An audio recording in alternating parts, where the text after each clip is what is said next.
to, do things together and grow as artists and as people. Donna, so looking forward to have you as well. Lori Ann, Dolly from St. Augustine. Dolly, you are just around the corner from us. Hey, Dee. Oh, you're back in Houston. I know you were traveling for a little while. It's so good to see you, Dee. Good to see you, Jane. She's in Jackson, Tennessee, and Julie is in DC, but she's visiting in Cincinnati. Tamara, is it Tamara or Tamara? She is in Bluffton. Is that Bluffton, South Carolina? Because that's like basically my hometown. I grew up on Hilton Head, and my dad works in Bluffton, and my brother and sister-in-law live in Bluffton. So Bluffton's a great place. So much fun. Hi, Melody. Good to see you in Florida. Debbie in Indiana. Oh yeah. Okay, you're in Bluffton. Perfect. It's so much fun there. You guys have the Arts and Seafood Festival coming up in a couple weeks. I'm not going to be there this year, but that is so much fun. I remember seeing a pig in a stroller that would come in from Savannah. And the pig was wearing pearls. The pig had a pearl necklace on because it's the South. So that was a lot of fun. Oh, Melody, you have a home in Hilton Head? Excellent. Yeah, it was a great place to grow up. I had so much fun there. Hey, Linda, good to see you from Maine. So we're just here to kind of talk about, some of my favorite art supplies, and actually also a little bit about if you have already signed up for the workshop or are one of our Creative Circle members. I had asked, I had a secret question in our first email, and I have been getting some incredible responses to the secret question. And so if you got the secret question, you know that I respond to it. So I'm going in and answering every single email. And I wanted to highlight a couple people that just had these really incredible responses. And it was about why. I wanted to know your why. Like, why are you doing this? Why are you pursuing painting? Why not rock climbing? Why not cookie baking? Why, what about painting lights you up? And one person, she just blew me away with her response. She said this is from Starla. She said she's been painting since the 5th grade, but only once a year. Her family is competitive and sees someone else's art as better than someone else's. They don't realize it, but that's part of the reason why I don't paint as much. I've always painted landscapes and scenarios, but she wants more than just realistic paintings. She wants bold. She hopes to tell her art with more than just one way to look at things, different perspective, because in everyone's eyes, we see our perspective and don't try to see others' perspectives. I hope by using what I learned in these classes and more to come, that using bold, bright colors will brighten up somebody's day. And you know what? I couldn't agree more. And it's so easy to compare ourselves to other people. And I was at an art festival this weekend, so I was surrounded by other artists, and I see other art, and you're kind of like seeing what other people are doing. And if you're not careful, it can, especially if you're just beginning this journey, it can feel like you can never get there. I remember when I was first starting and I'd see other artists and it's like, gosh, they are up here. There is no way I can ever be that good. And then I would paint something and I would have these insane expectations for myself, and they'd be all the way up here. And so then I'd stop before I ever got started, or I'd practice and I'd be like, oh, that's not good enough, and want to just throw it away.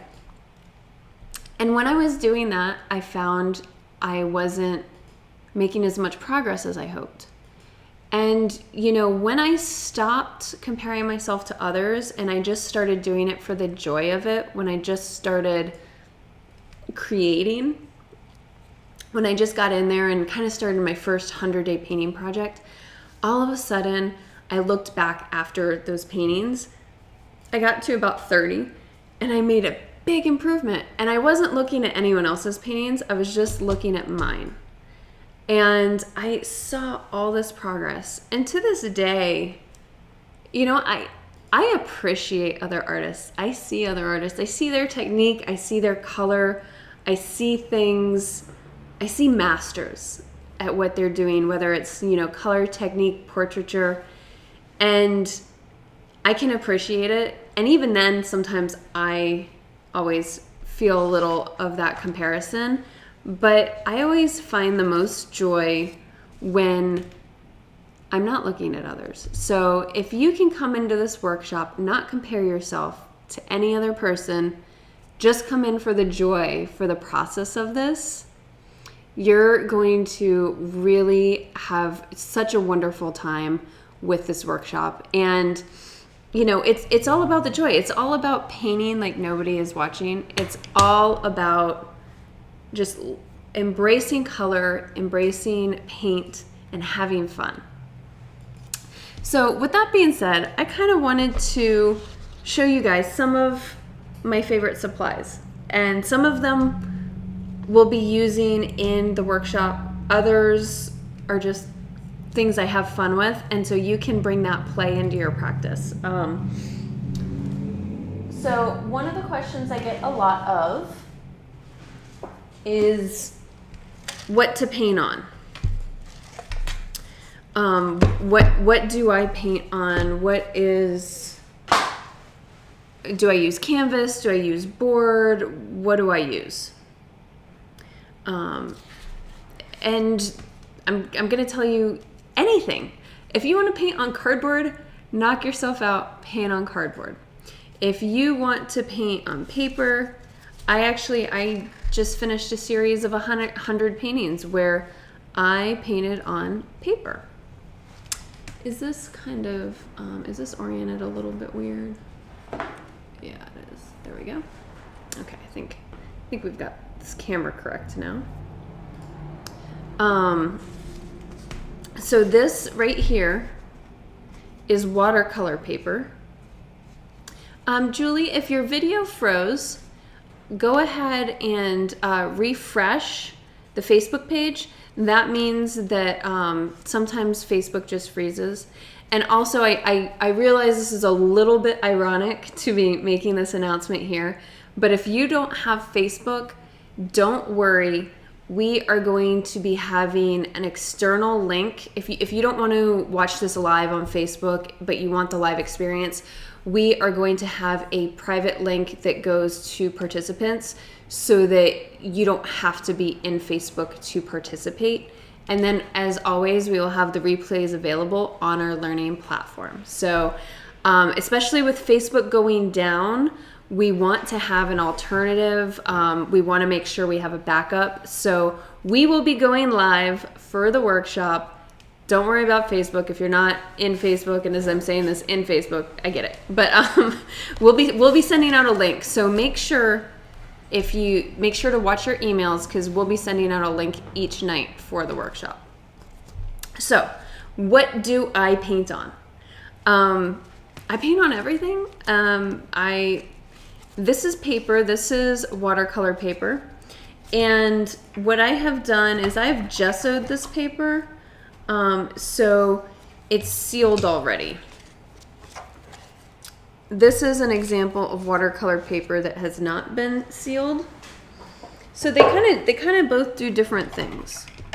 I'm just going to squeeze some random paint out and just kind of show you guys the difference between papers. So this has not been sealed. What happens is it likes to soak up the paint. It absorbs a lot of the paint because it's a paper and it's made for water media. What it does is it absorbs. It's meant to absorb the paper. That's what watercolor paper does.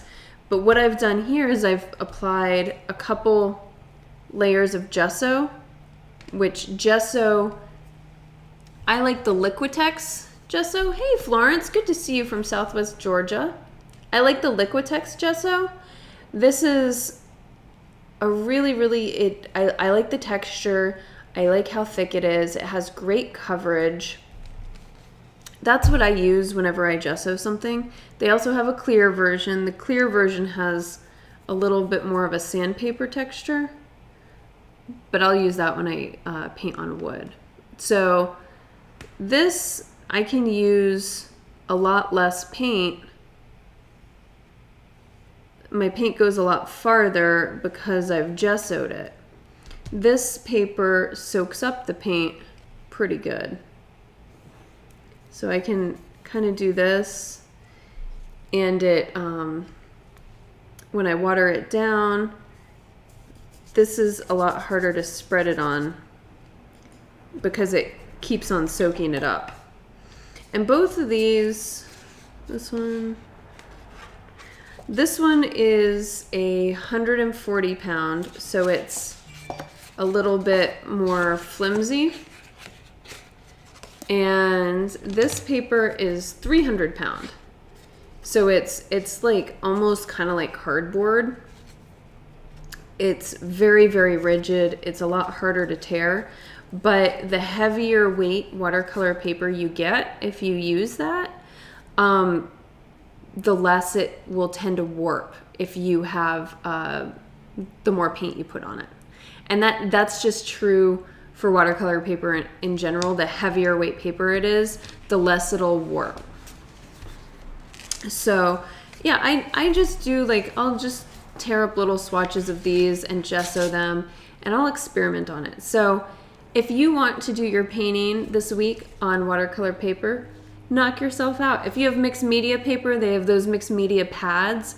Last time we did the workshop, we had several people did like, they did several versions of the painting, and they did it on paper so they could try doing it a couple different ways.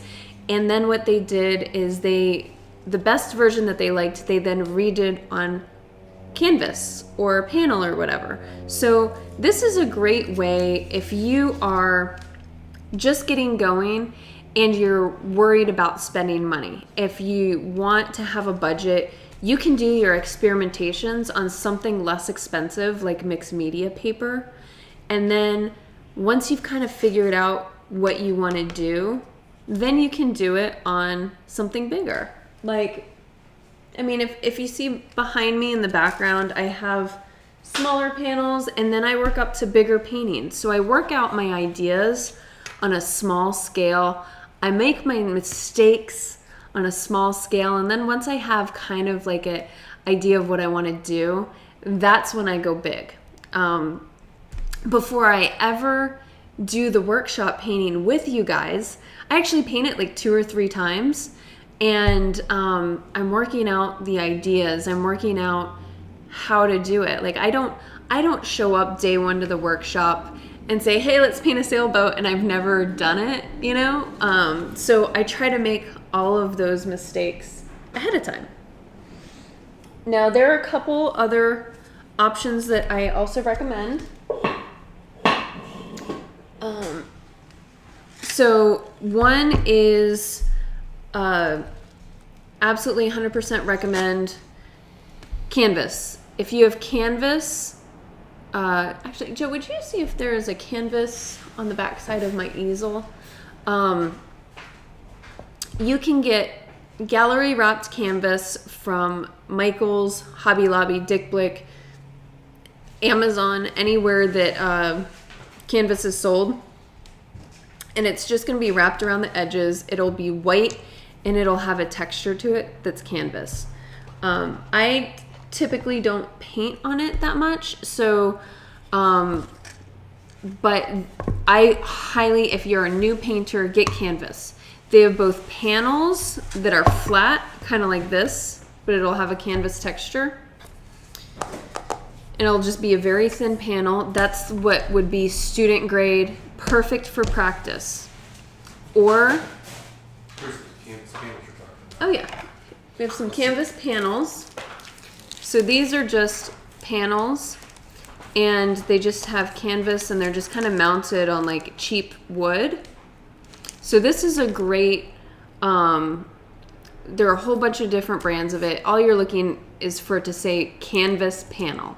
And most, if it's white already, everything they sell is going to already be gessoed. So don't worry about gessoing a canvas. Canvas is the easiest way to go. So canvas is easiest. That is the intro level up to, I mean, there are so many artists use canvas as their professional level thing.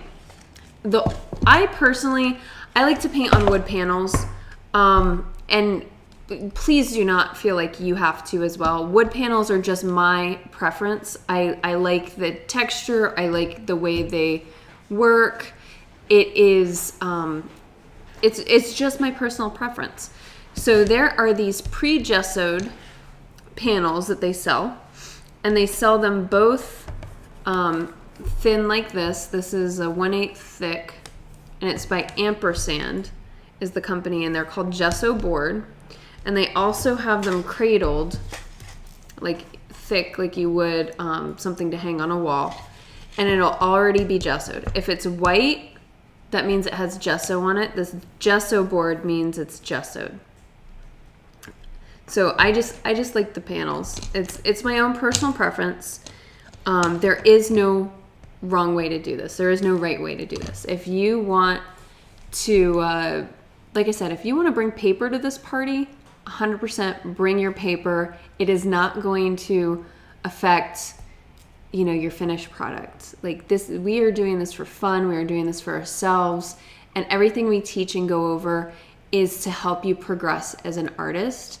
And so I like to really emphasize that this is about the journey. This is about our exploration, and this is about getting better as an artist and less about the finished product. Now, with these wood panels, I buy them cradled like this. Cradled just means like they have a cradle to them, and they're thicker, so you can hang them on the wall as they are. You don't have to frame them. The thinner panels you do have to frame. If you're a beginner, I would recommend just going with a panel, either a canvas or a hardwood panel, because they're less expensive. If you love what you do, they're super easy to frame. And if you don't like what you do, you don't feel like you've invested a whole bunch of money in,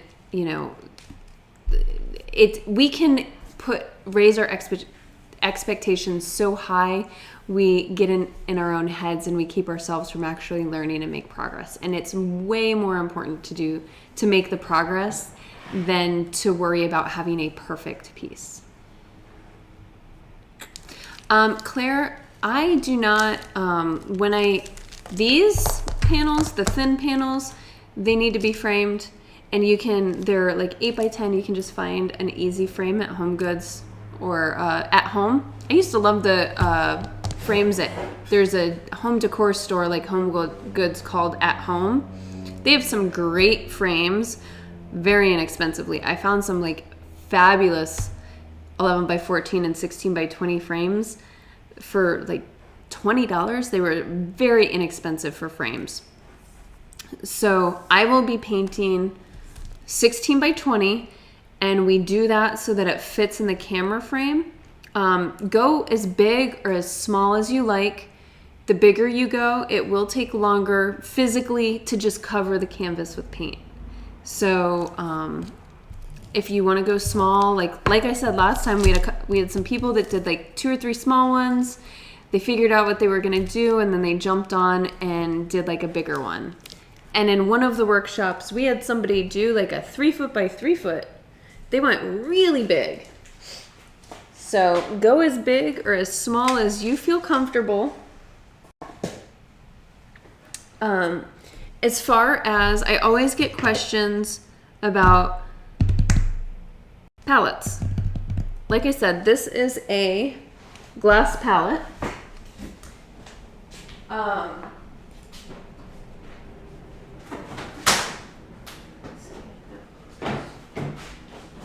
So This is a glass palette.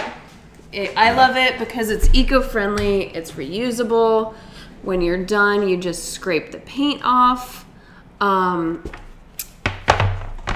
There's nothing.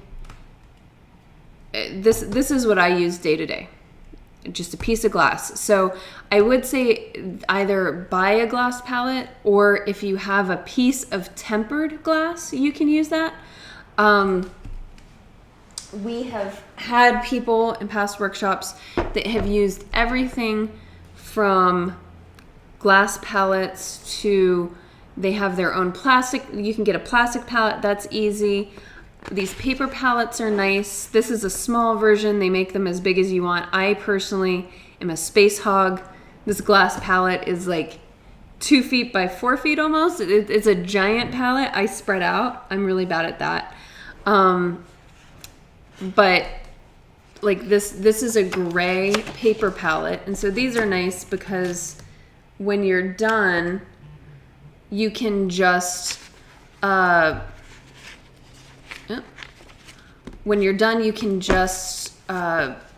it off, get rid of it, and go on to the next one. So that's why these paper palettes are nice. Little less eco-friendly, but especially if you don't have if you're traveling, these are great for traveling. This is a Stay Wet palette, and this is basically a Tupperware that holds paint. So the lid clicks on super tight, and then what there normally is, I had to take it out because I need to clean this. There's normally a sponge in here with a special piece of palette paper on top. And what that does is that keeps your paints damp so that they don't dry out overnight. And this is another great solution if you want to keep your paints for an extended period. And this is also a good solution if you get frustrated by your paints drying out too quickly. One of these. I will say that one of the frustrations you get with this is because the paint's absorbing a little bit of water. Sometimes it makes people feel like their paints are a little bit watered down. So if you're trying to get a good opaque color, sometimes it thins out the paint just a little bit. Thanks, Anthony. Now, with that being said, see, Linda says she's been using a white Corelle plate by Corning from a set of dishes that she used to have. Absolutely, that is the perfect solution. We have had people use, oh my goodness, I think my favorite one was somebody used, it wasn't a Ghirardelli, it was, yes, thank you, Rosemary. We had somebody use a Ferrero Rocher tin, and the bad part of the Ferrero Rocher tin, or the good part, you take your pick, was that they had to get through the Ferrero Rochers to make their own little Stay Wet palette. But they were able to use that in a pinch. In a pinch, you can use Tupperware. Somebody's used a pie tin, so if you need to eat through that pie in order to getting a nice cheesecake and then using the cheesecake pan, you can use that too. We get creative around here. We don't think that there is an absolutely correct way to do things. There's always a workaround. There is always a different way. I often learn from you guys and find different ways of doing things myself.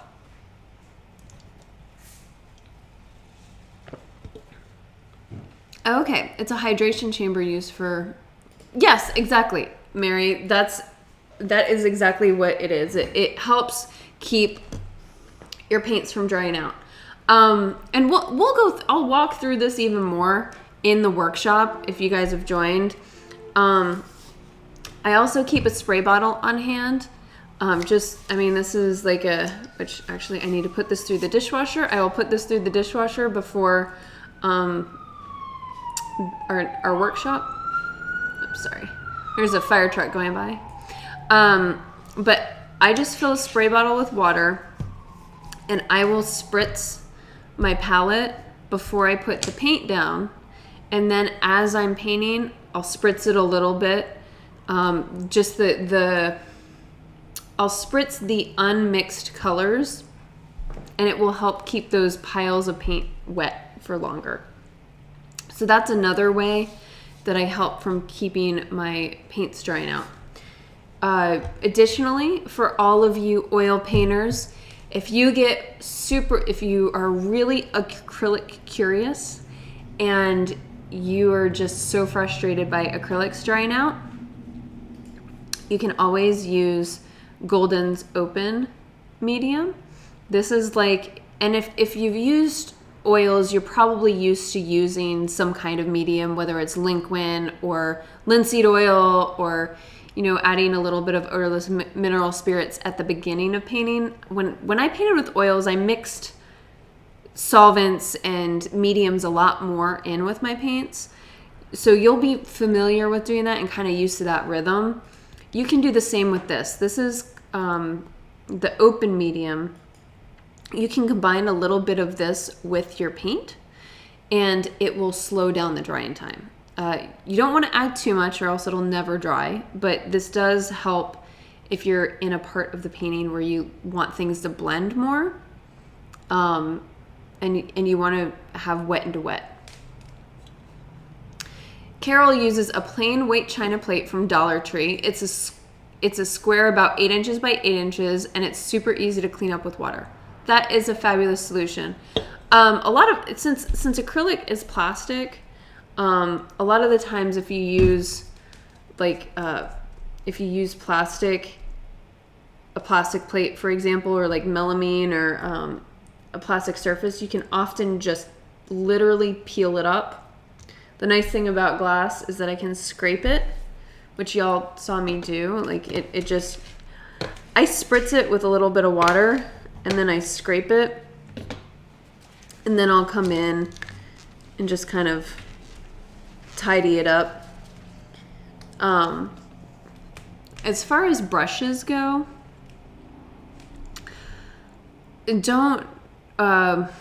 once again, everything I talk about and everything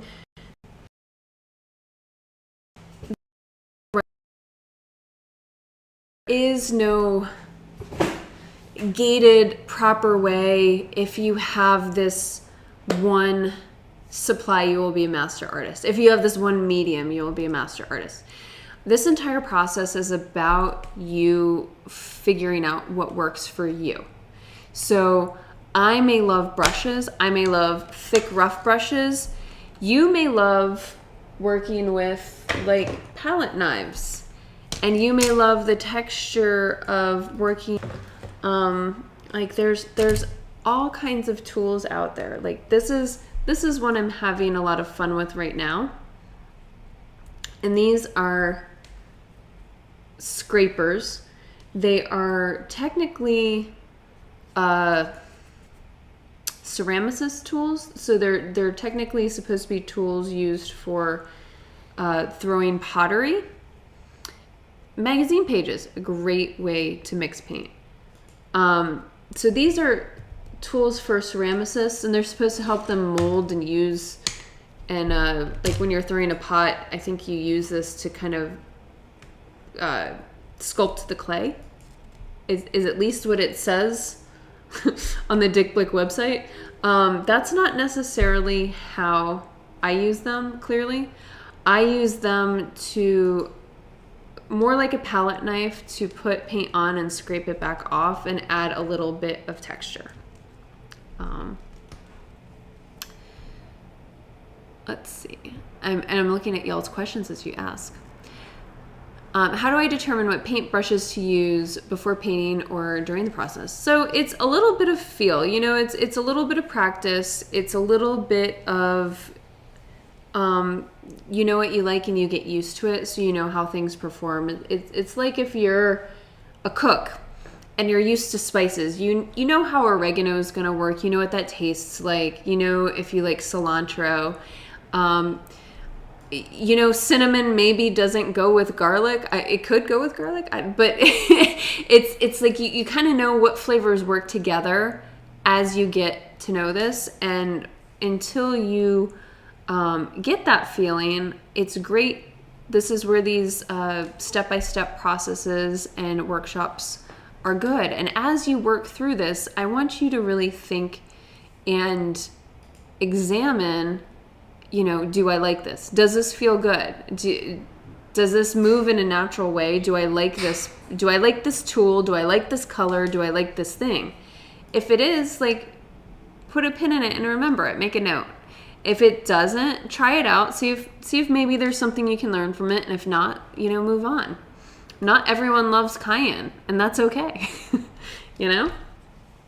So these are Catalysts by Princeton, and they come in a whole different variety of shapes and sizes. There's small ones. These I mostly use for getting, the small ones I mostly use for getting paint out of my tubs. And like these bigger ones, I've started lately, I want a little bit more texture. I want a little bit more roughness in my work personally when I'm working. And so I've been enjoying some of these different things to kind of change it up a little bit. You can also use like an old hotel key card is a great scraper. So things don't have to be expensive. Your tools don't have to be expensive.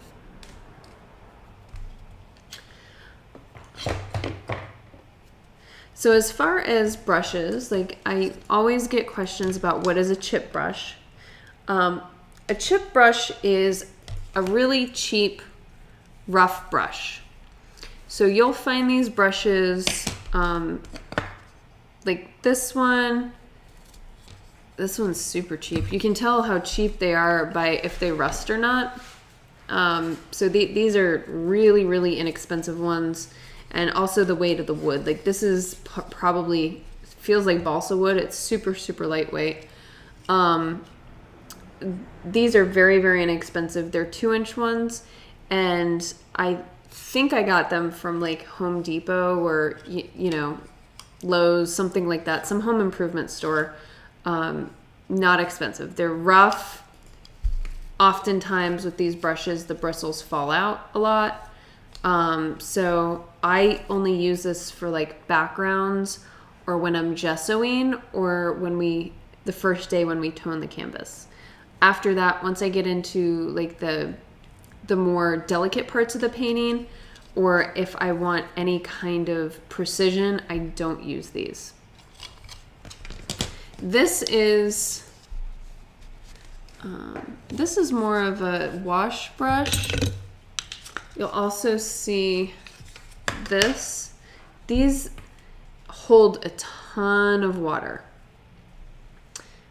Oh yeah, good to know Dollar Tree sells chip brushes for $1. That might be where these are from. Like I remember I got these somewhere kind of random. Might have been Dollar Tree. These are, I think they're just usually called, I forget what they are called. China brushes isn't the correct term. Hockey brushes, thank you. These are called hockey brushes. I can never remember the name of them. And they hold a ton of water.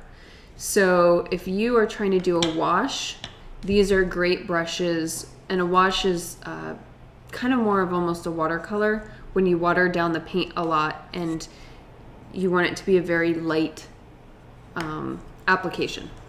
So that's what these are good for.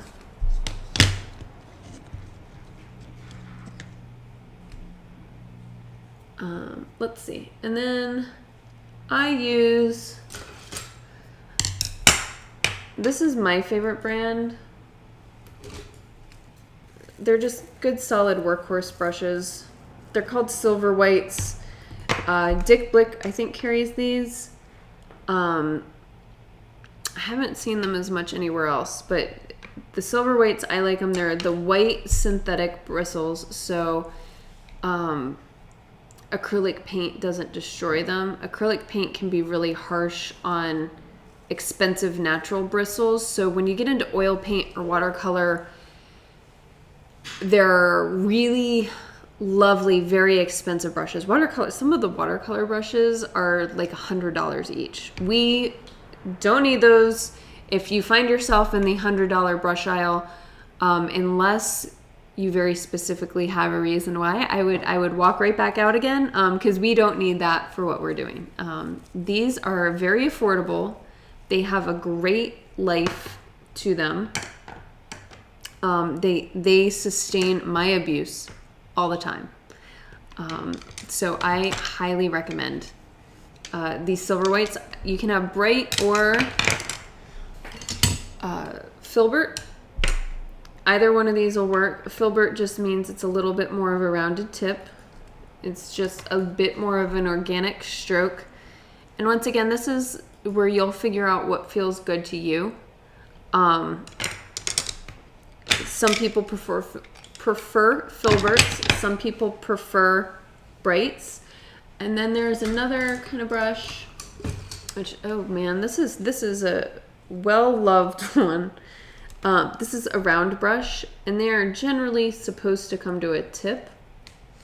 Let me see if I have a less abused one in here. This one's a little bit less abused. They're supposed to come to a tip like this. This one is clearly been used and abused quite a bit. And these are great for organic lines. Like if you want a thick line and then a thin line and you want some variety in it. Yep. And these are both, like, this is Winsor & Newton, this is Blick Academic. So neither of these are both student grade brushes. In my rounds, which I don't use as much, I don't even have like the more premium brand versions of them. I do have one silver white round, and I don't use these very often, but every now and then it's nice to have them. And then the other thing is, we always get questions about short versus long. So let me show you guys. Let's see. Generally speaking, so the sizes of brushes don't necessarily mean anything. There is no standardization across the industry. There is no, if you get an 8 from one company, it might be different to the next company. I wish it was a little bit more standardized, but generally the bigger the number, the bigger the brush. Generally. An 8 should be bigger than a 6, and a 12 should be much bigger than an 8, is how it goes. But let's compare. So these are two 10s of different brands, and they're about the same, but they're not exactly the same. So they're different. They're both filberts. These are 2 8 rounds, and one looks thicker than the other. This one looks thicker than that one. And then just to further make things confusing, there are then short and long handles. And the short ones will have the same numbers, but this is a 10. And it is significantly smaller than the 8 with a long handle. So short handle brushes in general are all much smaller. Here's a 12, and it's a short handle one, and it's way, way, way, way smaller than my 12 with a long handle. So just as you're buying and acquiring these things, keep that in mind. I prefer for this project to work with the bigger brushes and the longer handles. You get a much more, the bigger the brush you work with, you get a much bigger gestural, loose quality to it. You know, it's kind of like using a fine point pen. When you get in there, you start nitpicking and you want to fix and have everything perfect. Whereas if you have something like this, it's impossible to be perfect. So you get a much looser quality. You use your whole body to paint. You use your whole arm to paint. It's not this tiny little motion. So those are some of my favorite brushes. You know, if you have different brushes and you feel intimidated by brushes, work with what you have. You know, no matter what you're doing, you can work with what you have. You don't have to go out and, you know, buy everything brand new to enjoy the experience. You don't have to have the most expensive, like, please don't go out and buy super expensive brushes, especially. Buy good brushes. Like, don't buy, let's see, what's a great example? I would recommend at least like kind of student grade brushes, because if they immediately start shedding and if they don't hold their shape, so when you get a brush, it should hold this shape, and when you turn it sideways, it should hold its shape again. If it, trying to find a really bad brush. I try not to keep them around. like this brush is kind of a cheaper brush, and it's a big brush, but its bristles are kind of falling out, and it kind of is splaying. When I say splaying, instead of holding like this, it goes like this, and so you can't really predict where the bristles are going. That means the brush is probably old and tired, and it's time for it to move on. Or it's cheap and it's gonna really frustrate you. But like these are $10 to $15 brushes, the silver whites. You can get a really good synthetic brush for $10 to $15. You don't have to spend $100 on a brush. Please don't. Please don't. That's oil colors and sables and squirrel hair. That is oil and watercolor. One of the great things about acrylic is some of our supplies are much more affordable, and we can explore a lot without, selling a kidney. So, and there's, if you have any specific questions about supplies, feel free to like post in our Facebook group, Learn, Paint, Grow. We have a wonderful group of people that are more than willing to help each other and be this great resource for each other. I want to see what other questions we have going on. Right now, I did want to say Jerry's Artorama, I just went on, is having a great sale on paints right now. They're having a sale on paints and some other stuff, and some of my favorite brands were very inexpensive. So if you like Jerry's, go ahead and order online at Jerry's Artorama. Dick Blick's another good one. You can, if you're somewhere and want to go in person, and don't have a Jerry's or a Dick Blick, Michael's and Hobby Lobby carries these, and use your coupons. Use your Michael's coupons, use your Joanne coupons, use your coupons. And if you're gonna spend your money, spend it on the paint. The brands, I use all kinds of brands, but I try to get artist grade. So currently my favorite brands are, don't look at the specific colors that I have here, but these are kind of the 3 brands I've been using a lot of. Charvin, Golden, and Derivan Matisse. Golden you can find anywhere. They are across the board. They're American owned. They're great. You'll find them everywhere. Amazon, Hobby Lobby, Jerry's, Dick Blick. You can find these everywhere. But Derivan Matisse is more of it's an Australian brand, and they are an Australian company. You can currently only get them at Dick Blick and Jerry's. And this is a much thicker paint.